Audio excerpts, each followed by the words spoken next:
បាទជម្រាបសួរបងប្អូនទាំងអស់គ្នាបាទថ្ងៃទី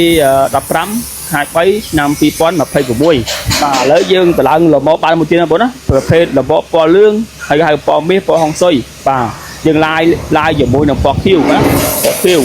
ហើយຂະຫນាតរបស់វាបងប្អូនຂະຫນាតរបស់វានឹងគឺក្នុង1ម៉ែត្របដៅចេះ2ម៉ែត្រ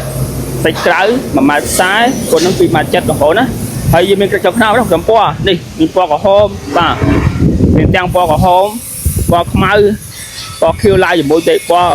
ណ៌វិញបាទហើយប្រភេទកង់តូចៗក៏មានដែរបងប្អូនណាបាទសាសាបងប្អូននេះអញ្ចឹងបងប្អូនមានតម្រូវការចង់បានលម្អយកទៅរកស៊ីរ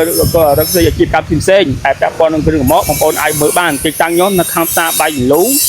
ស្រុកស្ទឹងត្រង់ខេត្តកំពង់ចាមបងប្អូនណាហើយការងាររបស់យើងកំពុងតែនោះលម្អពី1ម៉ោងបាទនេះគឺជាកាន់ដៃដបងបាទគឺធ្វើទាំងអស់ខាងគ្រឿងដែកដបោផ្ទះគឺធ្វើទាំងអស់បាទ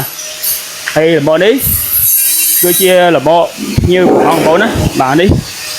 បងខាងបងឃុំក៏កំងហើយຂະຫນាតរបស់វាបងប្អូនຂະຫນាតរបស់វានេះគឺក្នុង1ម៉ែត្របដៅ2ម៉ែត្របាទហើយចំណែកកម្ពស់នេះបាទកម្ពស់នេះគឺ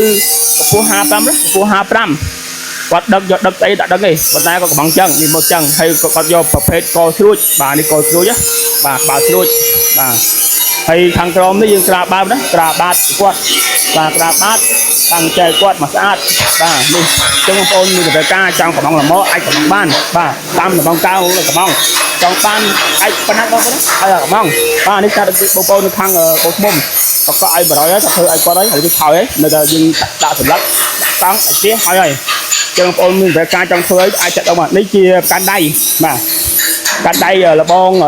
ផ្ទះបាទតែជាកំងនេះមុខរីម៉ូតទិញទូចម៉ូតនេះបាទចឹងបងប្អូនធ្វើការកំងមកបានរីម៉ូតទូចម៉ូតបាទចឹងខាងបៃលងយើងធ្វើអស់ខាងដបោដែកវាលមូកាន់ដៃលបកបាទយើងទៅឲ្យពាក់ព័ន្ធនឹងដែកគឺធ្វើទាំងអស់បាទចឹងបងប្អូនមានតម្រូវការទៅបានបាទអរគុណ